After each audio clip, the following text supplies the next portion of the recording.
دوستو آج کی اس ویڈیو میں ہم آپ کو یوم تکبیر سے متعلق وہ حقائق بتائیں گے جو کہ آپ نہیں جانتے ہوں گے۔ 23 سال قبل اسلام کے قلعے پاکستان نے ایسا کارنامہ انجام دیا جس سے چاگی کے بلند و بالا پہاڑ ہی نہیں بلکہ دنیا بھر میں پاکستان کو میلی نظر سے دیکھنے والی تمام ریاستوں کے کلیجے لرز کر رہ گئے۔ پاکستان میں یہ دن ہر سال 28 مئی کو یوم تکبیر کے نام سے منایا جاتا ہے، تو آئیے اس دن کے بارے میں آپ کو اہم حقائق سے آگاہ کرتے ہیں۔ اسلامی دنیا کا واحد ایٹمی طاقت والا ملک۔ 1998 میں جب بھارت نے ایٹمی ملک ہونے کا اعلان کیا تو پاکستان کو بھی اپنی سرحدوں کی حفاظت اور ملک کی سالمیت کو یقینی بنانے کے لیے ایٹمی طاقت بننا ضروری ہو گیا، اور یوں 28 مئی 1998 کو پاکستان نے چاگی بلوچستان کے پہاڑوں پر ڈاکٹر عبدالقدیر خان کی معاونت سے ایٹمی دھماکے کیے، اور یوں پاکستان اسلامی دنیا کا واحد ایٹمی طاقت رکھنے والا ملک بن گیا۔ اسلامی ممالک میں پاکستان کے علاوہ کسی دوسرے ملک کو تاحال یہ اعزاز حاصل نہیں۔ نام تجویز کرنے والے کو وزیر اعظم ایوارڈ۔ عام طور پر ملکوں میں اس قسم کے منصوبے پورے ہوتے ہیں تو لوگ ایک دوسرے کو مبارکباد دیتے ہیں، لیکن حیرت انگیز طور پر پاکستان میں ان دھماکوں سے فضا میں نعرہ تکبیر کی صدا بلند ہوئی، جس کا مطلب ہے اللہ سب سے بڑا ہے۔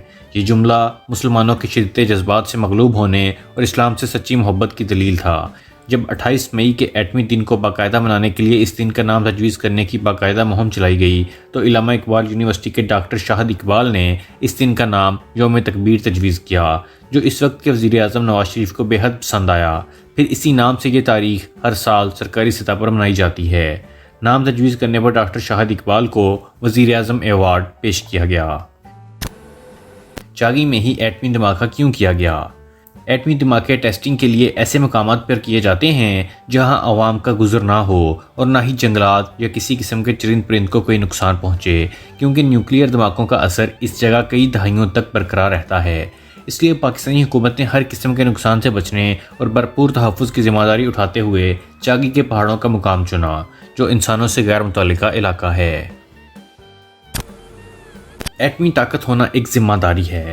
ملک میں جوہری طاقت کا موجود ہونا ایک حساس اور ذمہ داری سے بھرپور حقیقت ہے۔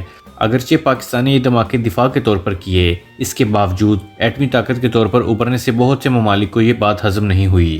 البتہ وزیر اعظم نواز شریف نے اس موقع پر ایٹمی دھماکوں کے بارے میں بات کرتے ہوئے کہا تھا کہ اگر بھارت ایٹمی دھماکے نہ کرتا تو پاکستان بھی نہ کرتا۔ بھارت کے بعد پاکستان کے پاس دھماکہ کرنے کے علاوہ کوئی دوسرا آپشن نہیں تھا۔ دوستو امید کرتا ہوں کہ آپ کو ہماری یہ انفارمیٹیو ویڈیو پسند آئی ہوگی۔ اگر ابھی تک آپ لوگوں نے ہمارے چینل دلچسپ معلومات کو سبسکرائب نہیں کیا ہے تو سبسکرائب ضرور کر لیجئے، اور ہماری ویڈیوز کو لائک، کمنٹ اور شیئر بھی ضرور کیجئے۔ اگلی ویڈیو تک کے لیے خدا حافظ۔